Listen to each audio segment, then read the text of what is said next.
Welcome to Career Channels, the official podcast of CareerSource North Florida. And now, on to the episode.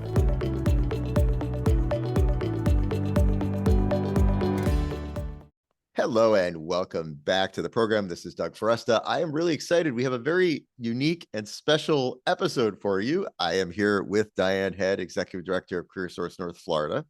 And Diane, first of all, welcome. Thanks for letting me join you. And thank you for joining me, so I'm not talking to myself. Which is, I have amazing conversations with myself all the time. I mean, they're amazing to me, but it is better sometimes to have someone else. So as I mentioned, we have kind of a unique episode because tomorrow is your birthday and you're going to be 27 years old. It is. It is. Right? And I've been right here in this office all 27 of those years. There you go. Well, we're going to travel back in time to the year you were born. And I think you're okay with me sharing this because you shared it with me. We're going to go back to 1977 and the world of work, the world of like how much things have changed and kind of give some perspective. I think it's helpful sometimes to go back to see where we are now. So with that, welcome. And yeah, where would you like to start, Diane? It sounds like you've done some research on this. I really haven't. Honestly, my research consisted of my lunch break about 30 minutes ago. So we'll work through this together. And so just kind of wanted to paint a picture where we've been, where we're going, or where we are now and where we're going. I have no credentials to do that, but we can talk about it. Let's do it. Fun part. And the great thing about labor market information, especially, is that it's all in the past, right? You've probably heard me say that before, but it's all, even future projections are based on past data, things that have already happened. But yeah, 1977 seems like a really long time ago. And I should have asked you before we started. I don't know. You said you were alive during that time. I was alive. I was. I'm not that much. I'm not that much older than you, but I was born in 1973. Okay. But I just have a really good memory too. And I remember 1977 was the year my sister was born. So I remember it. I remember it well. Like I can remember 1977 fairly well. But so you're a fellow Gen Xer. I am. And, I'm kind of bringing up the tail end of Gen X. You are. It's a little different too. I'm a Scorpio. I'm a snake. I'm a lot of stuff. But yeah, it was must have been a good year. Well, I say that, but what major thing happened in 1977? Elvis died. Oh my gosh. I know. So I never got to see Elvis live. I'm sure he was great, fantastic. My mom loves Elvis. Crazy. Star Wars came out in 1977. That's right. Right? So fun little tidbits there about the world. Jimmy Carter was president. We talked about that before we went on the air. Yes. And all the fun that entailed. I was actually looking at magazine covers because that's one of the things I do when I want to get a feel for a time. I go pull up Google magazine covers. So I did that. I saw Jimmy Carter's brother, Billy, was on the cover of Newsweek with his beer. During, around that same time, Diane Keaton was on the cover of Time. I don't know that that's changed. I was going to say some things. Yeah, that's right. Yeah, some of those really perennial favorites keep coming back. I was pulling up some other, I don't know that they're noteworthy necessarily, but there was a Time cover that says high school's in trouble. That could be today, right? It could be. I know. So the more things change, the more things stay the same. Sports Illustrated, there was a cover with Larry Bird on it. Yeah. And there was also a cover about the Belmont swindle. That's a really long story that I went down that rabbit hole earlier today. So, um, anyway, so that was kind of what was going on, I guess. Again, not a lot of things I really know about.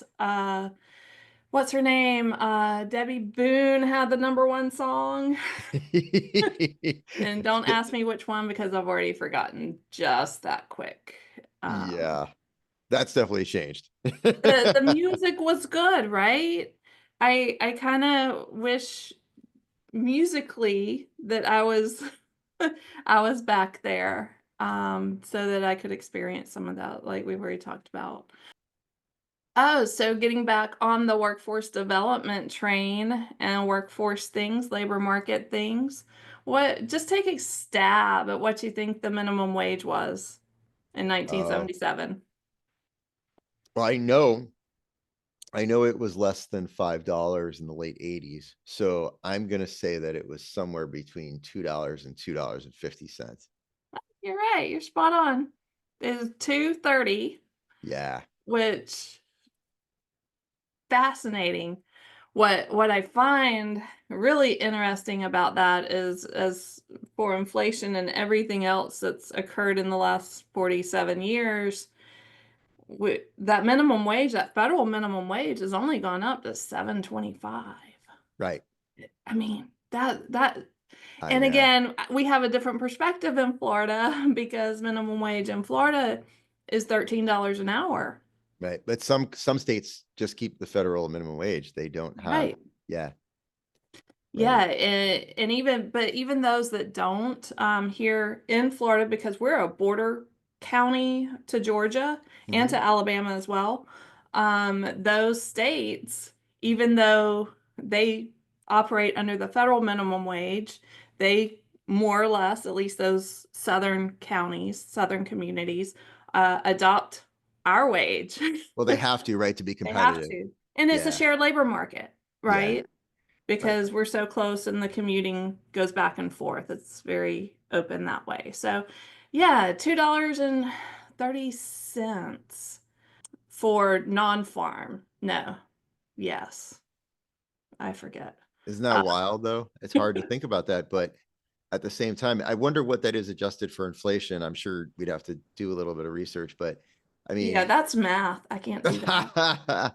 but I mean, you can figure that from $2.30 to $7.25 in 47 years is not, I mean, that is not a huge increase. And actually may even not be keeping up adjusted for inflation. Seven, right? Yeah, I think it's definitely there's a negative factor there. Yeah. And I probably didn't say that right because again, I No, don't I know what you mean. In math other words, so well, that but the I two think that there's $2.30 adjusted going for inflation backwards. today would exceed the federal minimum wage today. Most likely, we can look that up, or for the listeners, do the math yourself. You can convert Yeah, you can just write in a comment. I don't know if this goes on any of those platforms where people can it. comment, but just feel free to tell us what we don't know, right? So, yeah, so that one just kind of floored me. I just thought it was interesting. In the workforce development world, we were working under SETA at the Yeah, time. Uh, Hold on one second. this Yeah, is the way before Comprehensive WIOA. Employment and Training Act. Hmm. So now we're under WIOA, but before SETA was the Manpower Development Act, Manpower Development Training Act. And then we went to JTPA. I don't know if you remember that, but a lot of people still ask me if I work for JTPA, and I'm like, I've never worked under JTPA. That's just, back in the 80s, that's what we had.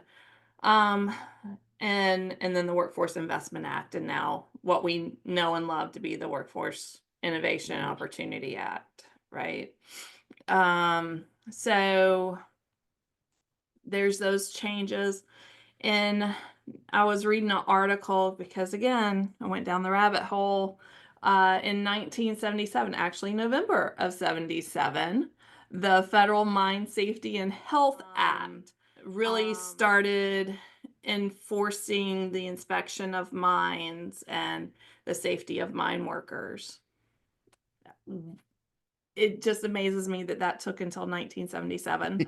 I know mines were unsafe well before 1977. Right, exactly. I know my great grandfather in Arkansas worked in the mines. That's what they did. Mm, And just reading the articles and understanding how unsafe it was, and they're getting paid nothing to do it. yeah, Um, but it was work. It was at the time, I guess they thought it was a fair wage for the work that they did. They yeah, didn't they probably saw some adventuresomeness in the mine, whereas I don't know that I would have seen it that way. But me neither. that's how work has changed too, right? Yeah, I mean, you pull together mine safety and OSHA. OSHA was passed back in the 60s, I think. I just saw that somewhere. Um, but yeah, I mean, yeah. So the 70s, OSHA passed. So I know. that the whole safety concept was new. And I can tell you, like, I'm in an office environment all day. If somebody's in a chair with wheels on it, it scares me to death. Yeah. So Let alone working in the mines, right? yeah, the mines and on cranes and Yeah, scaffolding and yeah. I don't know that my heart could have handled all that. So yeah, just different ways of looking at work over time, I Do you know think. what the Has unemployment changed. rate was in 77? I'm curious. Yeah, so I actually have that pulled up. So I can tell you for the state of Florida, we were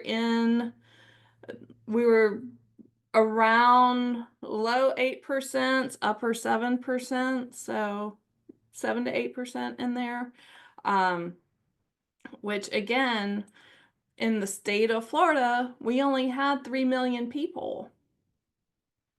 In the labor force. Let me rephrase that. In the labor force, we only had 3 I million. understand, right? Workers, not total residents. Yeah, Whereas, let's see, I pulled that up for Florida also. Civilian labor force currently in Florida is 11 million. So Florida has grown yeah. significantly.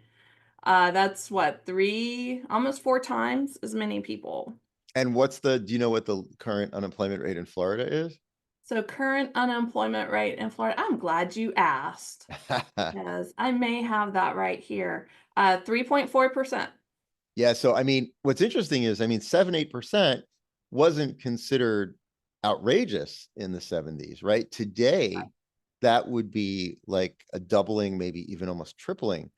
I mean, I actually remember when the pundits said anything below 5% unemployment would crash the economy. It couldn't be done. Right. And that's full employment, And right? that's full employment. Like that's the Right. best you can achieve. You can't get under 5. Right. But we know that's not true. So I actually brought up one of those great recession graphs where, all the recessions are in these gray columns.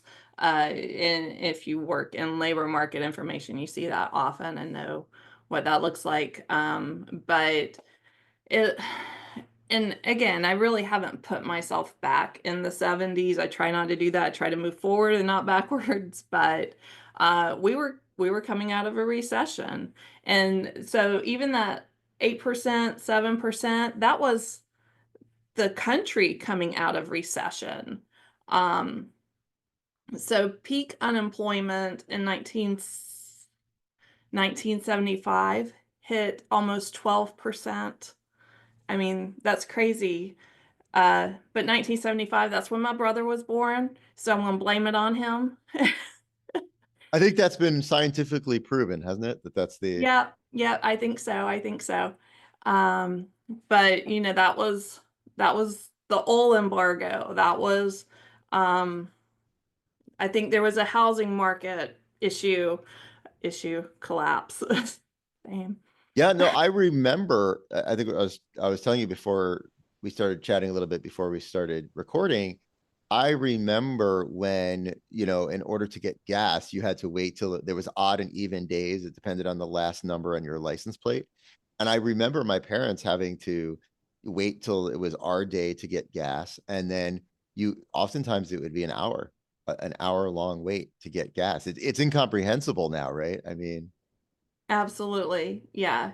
so, you know, it's interesting. I think what's so interesting about this is we forget, you know, we live so much in the moment or maybe the future, right? We live in this moment and worry about the future, but there's so much that we can actually learn or get perspective from looking backwards, right? I think that's what's really, to me, that's what's really cool. And realizing workforce has been at it for a very long time, right? Workforce development's been around. Workforce has been at you know, people always kind of look back on the New Deal as the actually I've seen something recently where in 2033 we're going to be celebrating 100 years of workforce development. I think that's pretty cool.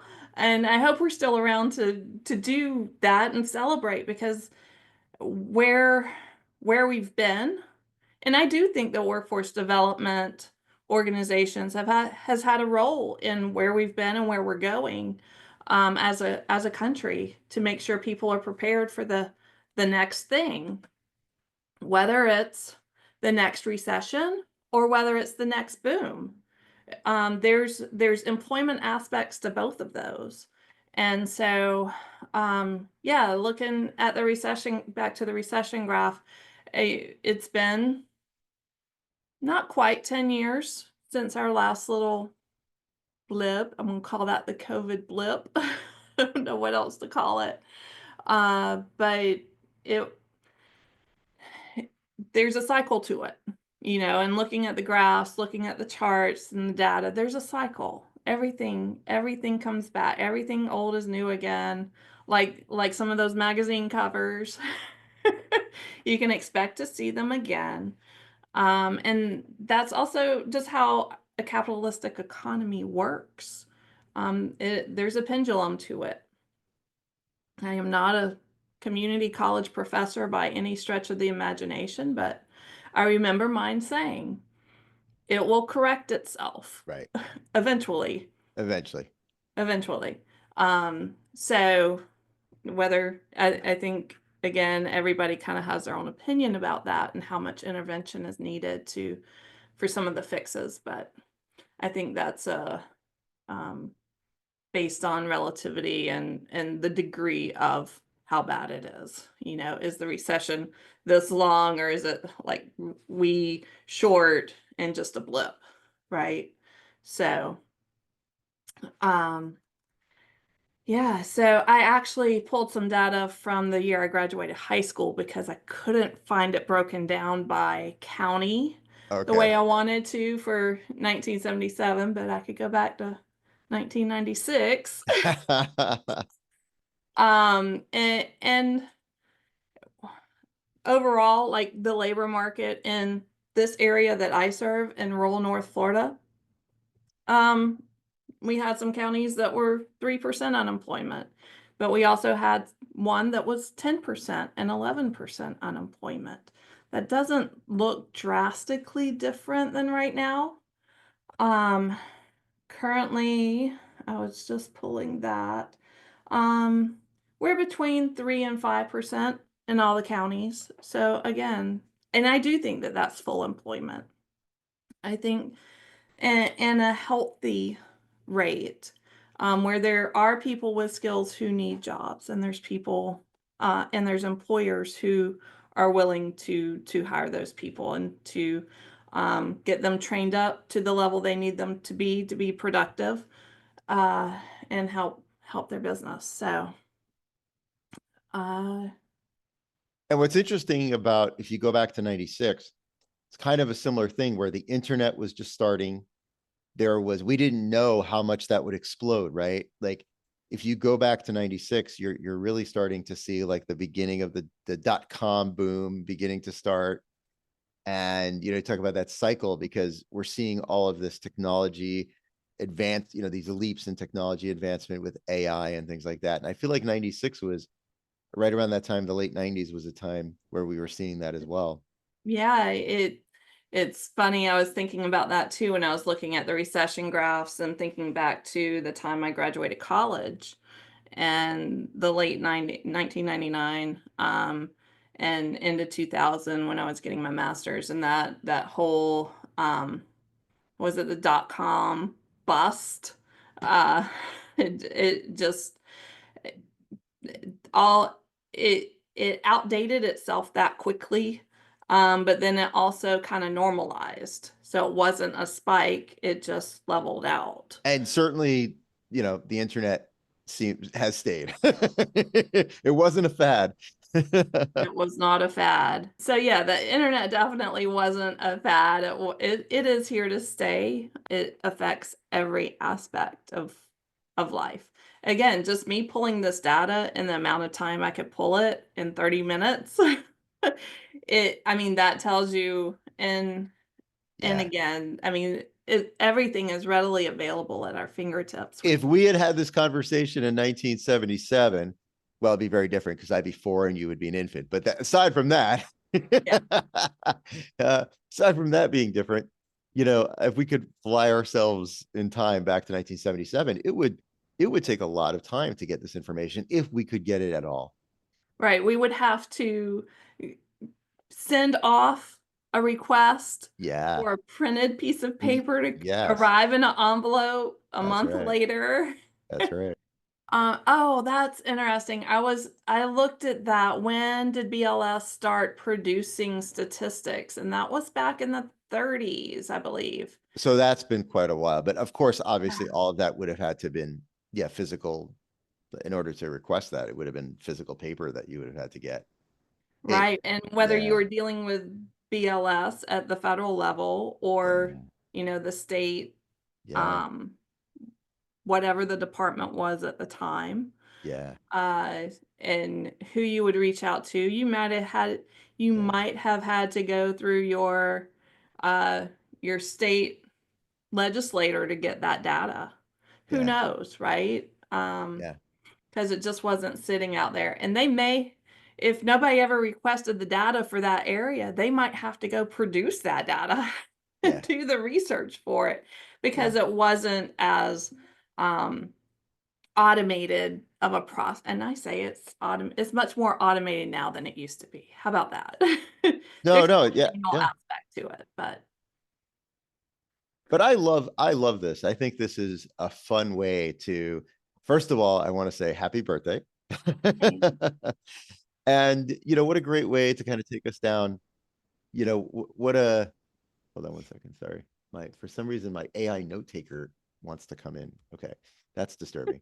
Uh, or is it mine? Oh, no, it was mine. So, I think this is such a great, fun way to kind of take a look back and also, like you said, get some perspective on where we are and realize also that some of the challenges that we're facing are challenges that we have faced and overcome. And so, I think that's very heartening. Is there anything that you want to, as we get ready to wrap this up, is there anything that you want to leave listeners with relative to 1977 workforce development, whatever it might be? so I think by looking at labor market information, we look at it all the time. That's my day-to-day world. I do look, like you indicated before, at here and now, but how is it like similar to what we used to do? How is it different than what we used to do? How does it look like another time? And what are the external factors that are playing into today's numbers that maybe didn't play in before? So how can we develop strategies different than we did 47 years ago? Um, I'm sure there were some very competent individuals running workforce development organizations back then, but um, the times have changed and we work very differently, as we talked about. So I think just taking those things into account, how do we how do we do it better? Do it different? I always say more and better. How do we do more and better? So More and better. I also always say, what else and what next? I always try to answer those questions, which is why I should have had an answer to this question. What else and what next? Um, and and but knowing what's happened before and taking those lessons learned and putting them in today's context can really help us solve those issues. Well, Diane, I thank you so much. What a fun way to kind of look back. And, perhaps in 47 more years, when we're like 100 years old, we'll. I hope so. I hope so. We'll get back together. We'll just teleport and That's right. They got and to be get. in the same space. That's right. That's right. For those who are Doctor Who fans, we'll get our TARDIS and make our way across the universe. I really appreciate this. This is a great way for us to kind of, like you said, you can understand more about the present sometimes when you look back, and gives you the perspective of how far you've come. So thank you for joining us again. Happy birthday. Thanks. And Hey, look Doug, we're forward. just getting started, right? That's right. We're just getting started. I That's agree. right. That's right. Thank you so much. Thanks, Dan. Thank you. You've been listening to Career Channels, the official podcast of CareerSource North Florida. Don't forget to subscribe to the podcast on Spotify, Apple Podcasts, or wherever you listen to podcasts. To learn more about CareerSource North Florida and the services they provide, visit CareerSourceNorthFlorida.com. That's CareerSourceNorthFlorida.com.